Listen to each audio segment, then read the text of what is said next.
Alright, everybody, so today I'm here to give my review on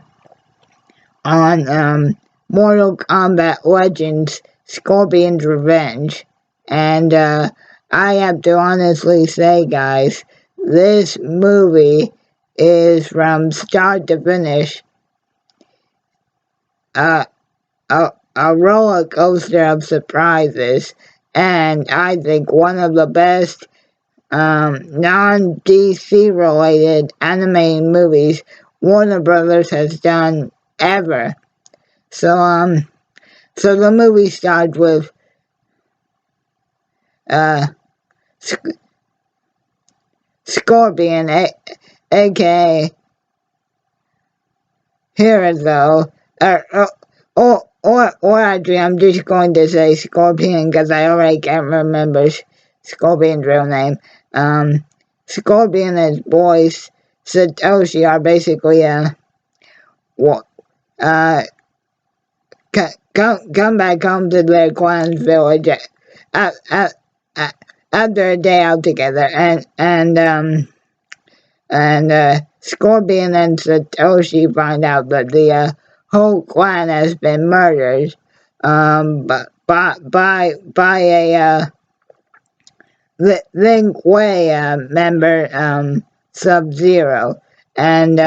Sub-Zero basically commits the ultimate sin in Scorpion's eyes and murders Satoshi right in front of Scorpion, and then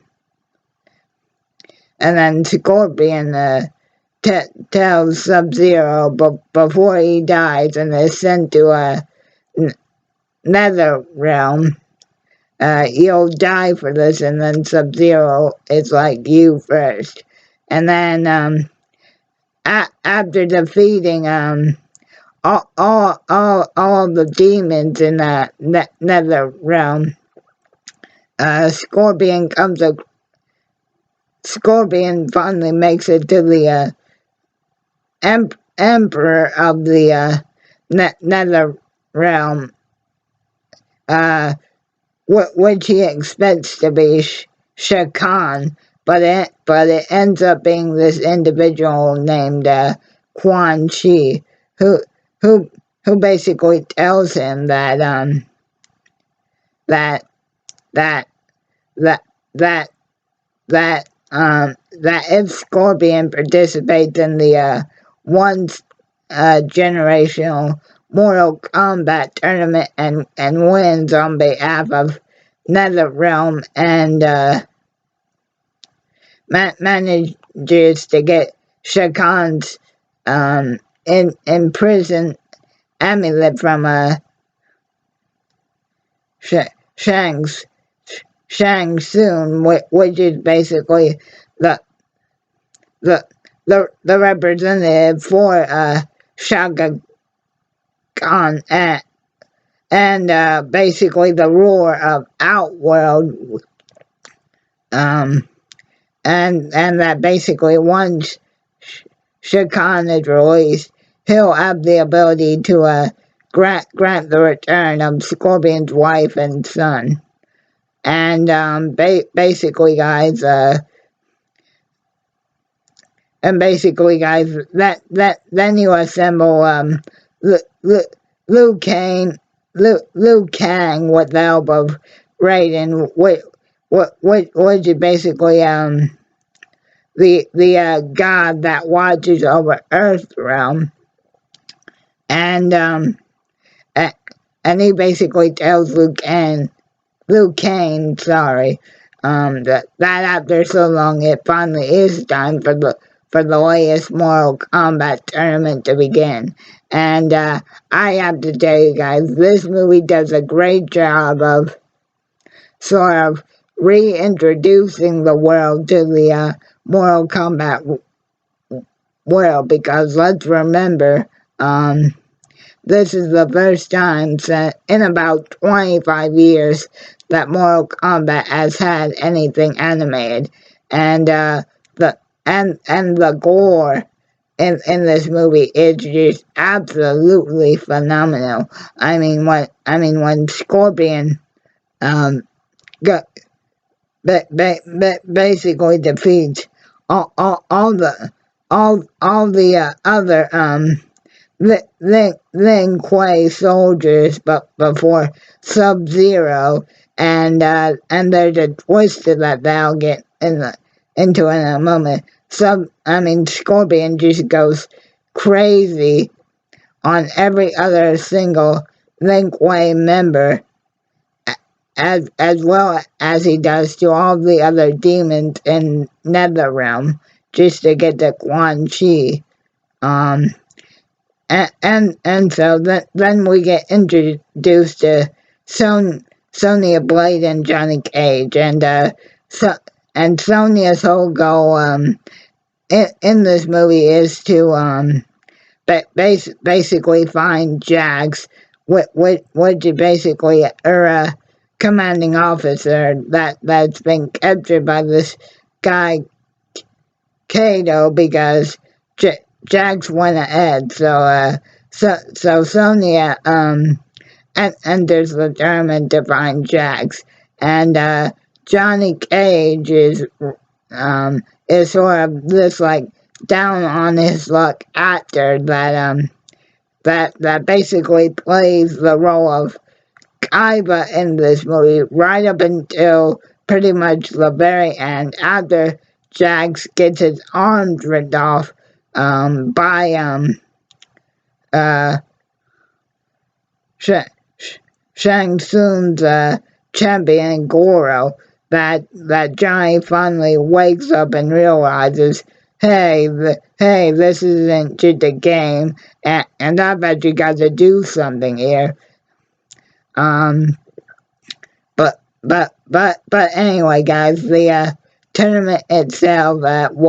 was actually very enjoyable. Once again, very gory, but the problem is, this is Shang Tsung's and Shao Kahn's 9th time defending Outworld's championship of Mortal Kombat, and if they win this 10th tournament, Earthrealm will have no choice but to merge with Shao Kahn's empire, and the group in terms of actually, let me get to something else. An agreement that Lord Raiden made with that basically has kept Earthrealm safe from being taken over before, means that while the tournament is in effect, he cannot get involved in the tournament at all. Even when his chosen fighter, Liu Kang, is about to have the same fate done to him that was done to Jax by having his arms ripped off, and just when it looks like Liu Kang is finished, Scorpion steps in and saves him. In fact, guys, now I'm going to get to the biggest twist of them all. So Sub-Zero actually comes in and stops Shang Tsung's hired guns, the Black Dragons, from killing any of Earthrealm's participants, and obviously Scorpion sees Sub-Zero after all this time and kills him. Although right at the end of this movie, Quan Chi reveals that it was him disguised as Sub-Zero that actually exterminated the Shai Ru clan, which was Scorpion's village, and that Sub-Zero had nothing to do with this at all. Um, and so throughout the rest of the movies, and throughout the majority of the movie up until that point, um, Scorpion like almost kind of becomes an anti-hero to basically have Liu Kang, Sonya, and Johnny out, and yeah, guys, again, Scorpion does end up getting his revenge on both Quan Chi and Sub-Zero, but again, obviously, because of Quan Chi's trickery, um, Sub-Zero honestly got killed for nothing. But again, guys, the fights in this movie are just very, very bloody. And one more thing I'll say is that at the end, Scorpion actually fully decapitates and kills the worshipper of Shakan Quan Chi, and Quan Chi says right before Scorpion decapitates him, "My God will avenge me," and Scorpion's like, "Damn, you're God." And then once Shang Tsung's champion Goro is defeated, Shang Tsung basically retreats back to where Shakan is, and basically says, "I'm sorry, Master, I failed." And then Shakan says something that leaves the door wide open for a return to Mortal Kombat in the form of another movie. It's time for a full invasion to begin. So, just overall, guys, Scorpion does get his revenge and avenges his family. But wow, truly, what a ride of twists and turns. And most of the fights that we do get to see it during the actual tournament portion are very good, except for Johnny's first fight, which is basically run, running for your life fight, and Johnny just ends up to get lucky, and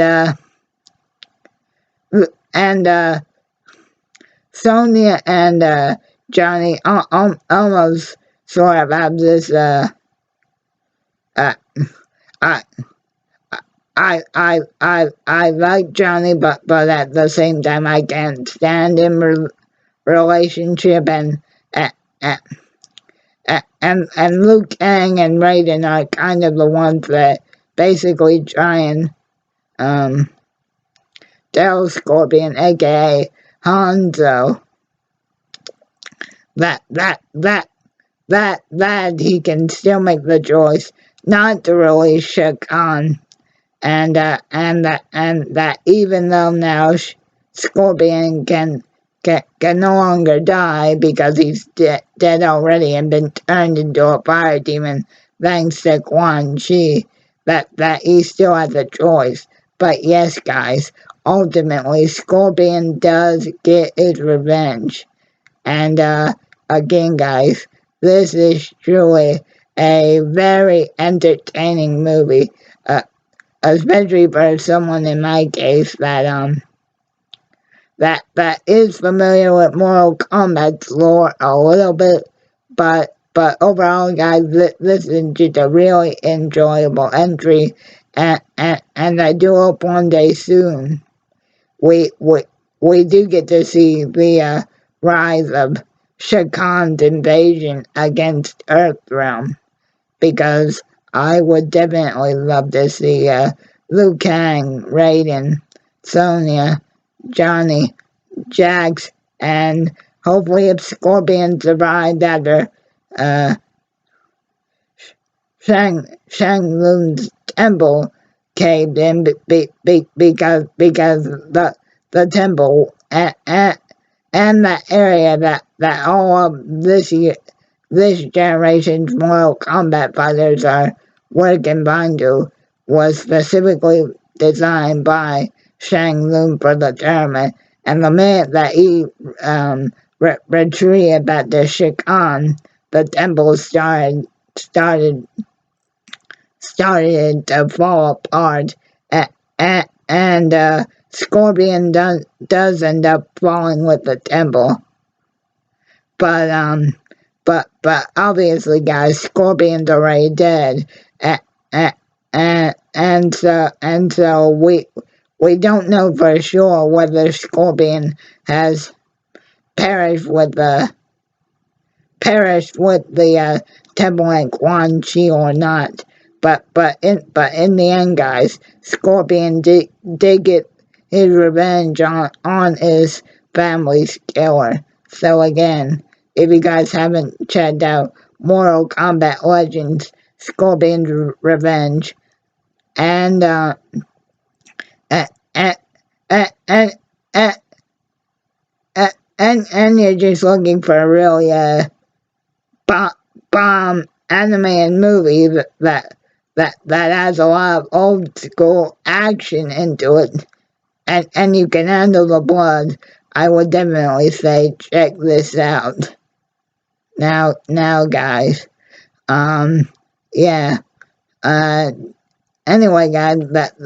that's all for right now, and in the words of Scorpion, get over here and check this movie out, because if not, Scorpion's going to come back from Netherrealm and finish you.